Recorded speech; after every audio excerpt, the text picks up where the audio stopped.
The Outstanding Graduate Award is given to a student who excels academically and participates in multiple ways in the life of the college's campus. This year, we are pleased to have awarded the Outstanding Graduate to 2 exceptional students. Congratulations to both. Please join me in welcoming our first Outstanding Graduate of 2017. Today, she's receiving a Bachelor of Science degree in Public Health with a minor in Economics. Please welcome Erin J. Johnson.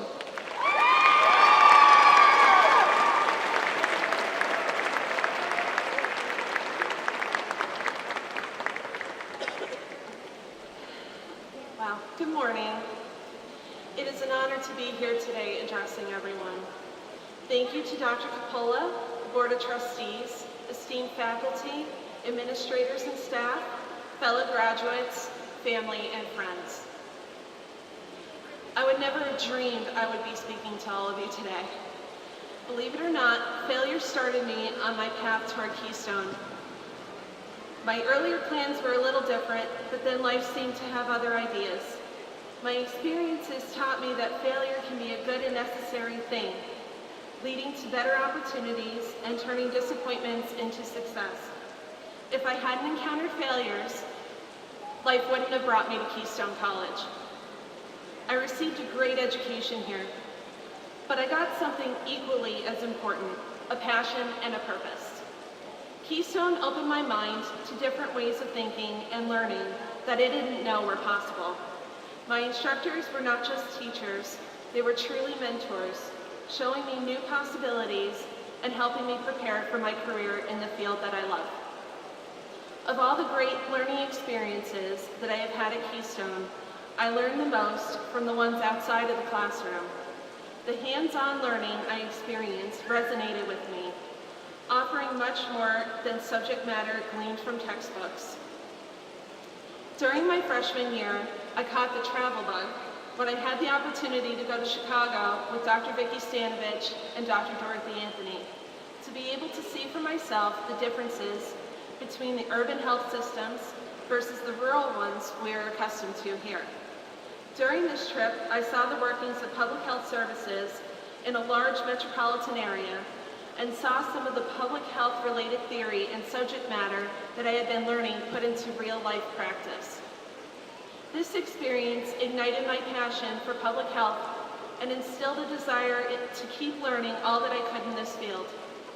Next, I was lucky enough to go to Puerto Rico and personally observe the public health systems and the challenges they face with healthcare delivery. This year, I had the opportunity to attend the American Public Health Association's annual conference in Denver, Colorado, where I was able to network with public health professionals, visit poster sessions detailing their research, and listen to presentations that were very eye-opening.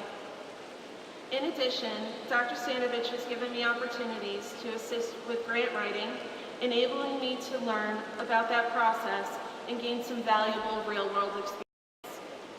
Tomorrow, I will leave for Chicago for a 2-week internship experience with my urban health class.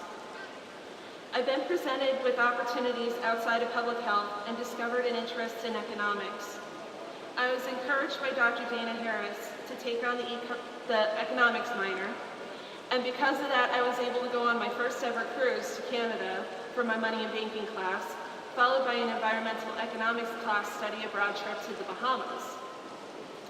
On that trip, I learned about environmental sustainability programs at Florida Institute of Technology and on Royal Caribbean cruise ships. I also learned from Dr. Harris to have a sense of humor, patience, and that some vegan food can be quite tasty. The friendships that I have cultivated at Keystone are some of the best. These people are wonderful, and we all share a nerdy sensibility. While I don't keep in touch with anyone I knew in high school, these are friendships I know will be for life. They have given me encouragement and have kept me in check when I felt like giving up. They are a vital part of my experience here. I've had an opportunity to learn to create health education programs, terminology, public speaking, and to identify bacteria. All of us has had a wide array of classes with all types of subject matter. Some of us are artists, some are scientists, some are educators, and everything in between. We all come from different backgrounds and we all have different life goals, but now we all have one thing in common, the Keystone experience. At Keystone College, I have discovered new passions and rediscovered old ones.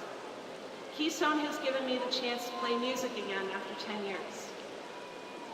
Throughout my time here, I've been able to expand my point of view, my voice, and figure out the best way I can contribute to the world.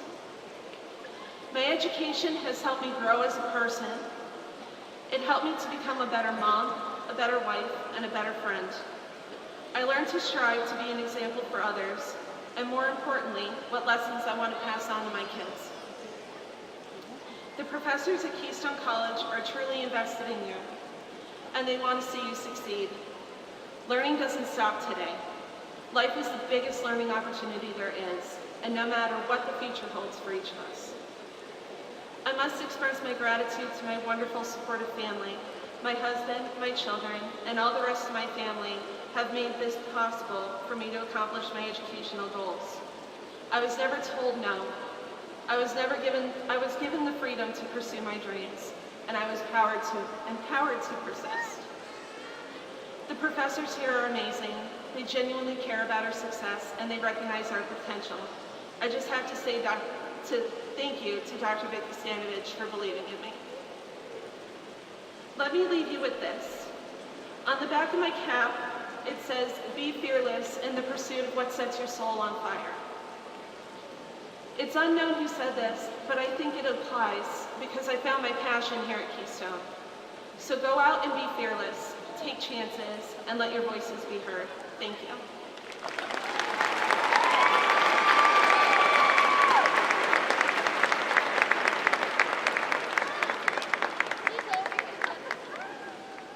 Well done, thank you. Please join me in welcoming our second outstanding graduate of 2017.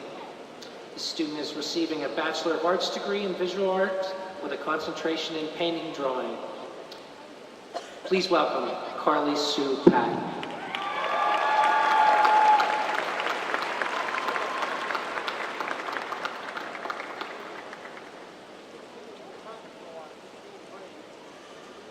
Hello, everyone. I want to start out by congratulating each one of you. Your sleepless nights when you have been up studying, finishing your projects, and writing your papers have finally all paid off. I know firsthand how much all of you have suffered because I suffered through it with you. Even Michelangelo said, if people knew how hard I worked to get my mastery, it wouldn't seem so wonderful at all. Each one of you combined probably had a total of 12 hours of sleep this semester. Michaela Lewis alone probably had 8 minutes of sleep, and every minute of that was during Judy's painting class.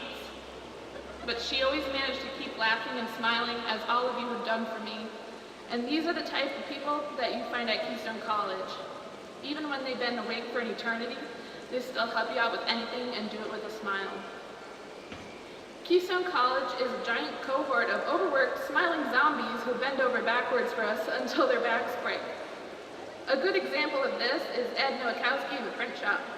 You could say, Ed, I need 3,000 postcards, 300 copies of this exam, 60 posters, 5,000 brochures, and I need them all cut and assembled, and I need them by yesterday. And he would still manage to get it all done for you. Another example, who is one of my favorites, by the way, is Jorge, the security guard.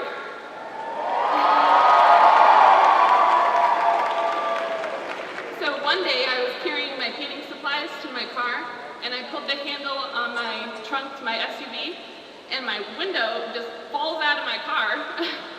And Jorge came running over and goes, "Hold my stop sign." And he jumped in my car. He jumps in the back of my car and jumps over the seat into my trunk and tied up my window so that I can get my car home. I also loved going to the Grill for lunch every day because the moment you walk through the doors, you'd see Melody. And even if she has no idea who you are, she says, "Hi, sweetie, how are you today?" And even if it was Monday and you hated the world and you had the most miserable look on your face, your day would suddenly get better when Mel smiled at you. And our Dean of Arts and Sciences, Ward Rowe. Ward is my BFF. And how many people can actually say they're BFFs with the Dean? He cleared his schedule for me to drive to Harrisburg for the undergraduate research conference.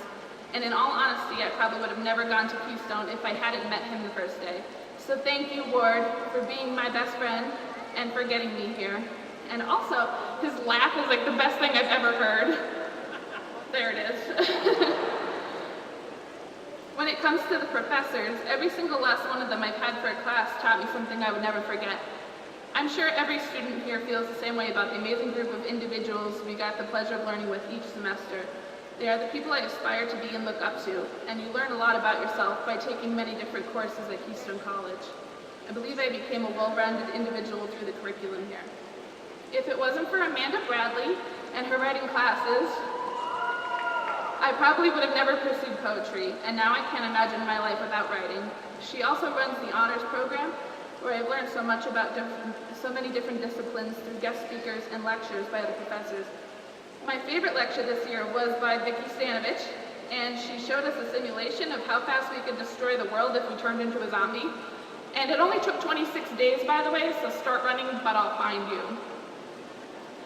And if you're not a science major like me, you probably got the pleasure of meeting the mysterious creature that goes by Richard Reinke. And he keeps it plain and simple for you and tries his best not to overwhelm you with all the big science words. Also, I learned so much about football during this class. I could probably be the next coach for the Eagles, because let's face it, they need one. Sorry. But nothing in the world can make you more nervous than giving a speech to a big crowd right in front of your speech professor. Of course, Don O'Boyle, the mysterious D.O.B., is the kindest gentleman you could ever meet. But for some reason, I just have this image of him in my mind right now, and he's laughing maniacally and petting a fluffy white cat, just waiting for me to mess up. I can't forget my art professors and my mentors in the art program. From Dave Porter, I learned to just be myself. He's never afraid to dance and do something ridiculous, and he never cares who's watching.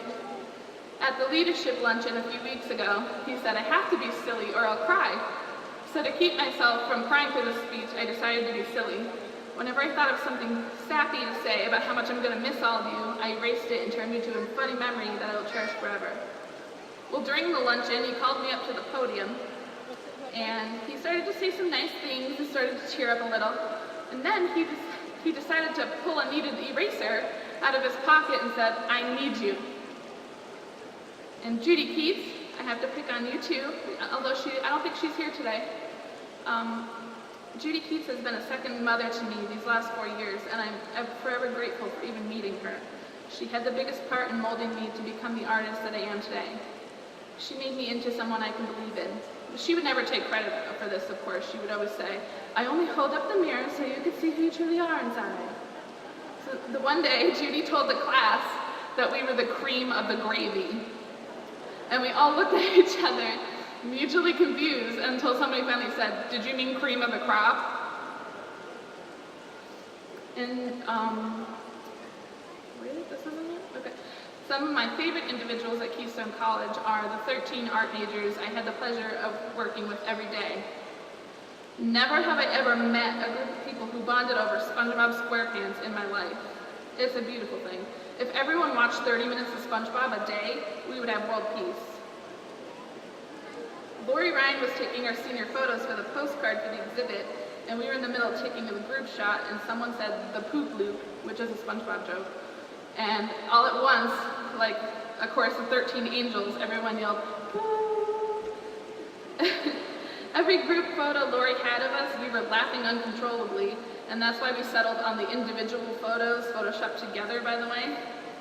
And our favorite SpongeBob quote is, if I'm lucky, Mr. Talent will rub his tentacles on my art.